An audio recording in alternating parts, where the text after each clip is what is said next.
Most people don't realize that being alone isn't always a choice, but it isn't always an accident either. Sometimes it's the natural result of how your mind is wired.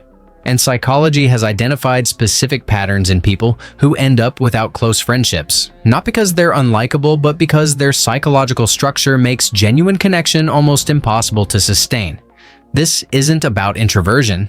It's not about shyness. It's about the way certain minds process social reality. And once you understand these patterns, you'll see them everywhere. Point 1. Hyper self-awareness. Let's start with the most common one. Hyper self-awareness. People without friends often possess an unusually active internal observer. Every conversation gets replayed. Every word gets analyzed. Every facial expression gets interpreted and reinterpreted until the original meaning dissolves into anxiety. This isn't insecurity, it's a cognitive loop.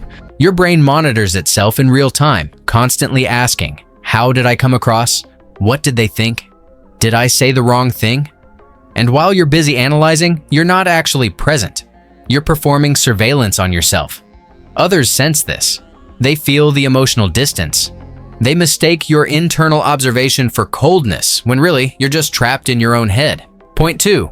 High social perception with low tolerance for performance. The second pattern is more subtle. High social perception with low tolerance for performance. Some people can read social behavior like a language. They see through forced laughter, attention-seeking, polite lies, and manufactured enthusiasm. Psychologists call this advanced emotional intelligence. But there's a cost. Once you see the truth behind people's behavior, you stop playing along. You don't fake interest. You don't flatter. You don't pretend to be impressed by things that don't impress you. And in a world that runs on small talk and surface-level validation, that honesty becomes isolation. You're not rude. You're real. But realness makes people uncomfortable. They interpret your silence as judgment, your independence as arrogance, your disinterest as superiority. So they avoid you, not because you're cold, but because you expose their warmth as performance. Point 3. Emotional self-reliance. The third pattern is emotional self-reliance. Most friendships are built on small dependencies, shared emotions, mutual reassurance, constant contact. But people without friends rarely need those things. They regulate their own emotions. They solve their own problems. They don't reach out when they're struggling. On paper, this looks like strength. In practice, it's isolation. Because human connection thrives on vulnerability. When you never ask for help, never open up, never show emotional need, people subconsciously feel useless around you. And over time, they stop trying. You don't push people away. You just give them no space to matter. You're not unlikable. You're just too self-contained for most people to enter. Point 4. Low social conformity.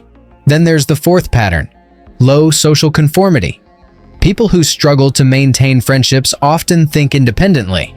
They don't follow trends. They don't mimic group behavior. They don't conform just to fit in. It's not rebellion. It's wiring. You think for yourself. You speak bluntly.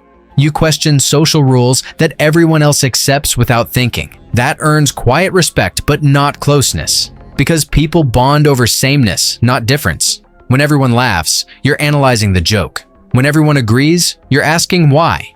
When everyone follows, you quietly step back. That distance keeps you honest, but it keeps you alone. Point 5. Difficulty with emotional reciprocity. The fifth pattern is the hardest to admit. Difficulty with emotional reciprocity. Some people understand logic, but not warmth. They know how to support, but not how to share. In psychology, this is linked to alexithymia, a reduced ability to identify and express emotions. You care, but you don't show it in ways others understand. You think being reliable is enough, but people don't just need help. They need to feel seen. And when they don't, they drift away quietly. It's not that you lack emotions. It's that you process them privately. And by the time you're ready to express them, the moment has already passed. Here's what most people miss. Friendships aren't lost overnight. They're lost gradually, through small patterns. Not replying fast enough. Not showing enough emotion. Not pretending when everyone else does. You grow too self-aware, too detached, too precise for a social world that runs on emotional noise. But not having friends doesn't mean you're broken. It just means your mind values truth more than belonging. You can't fake connection. You can't dilute your personality just to fit in. And that's why you stand alone. Not because no one understands you, but because few people can match the way you think. Understanding this won't change who you are, but it will explain why you've always felt different. And once you see these patterns in yourself, you stop asking why you don't have friends. You start realizing that your mind was never built to need them the same way others do.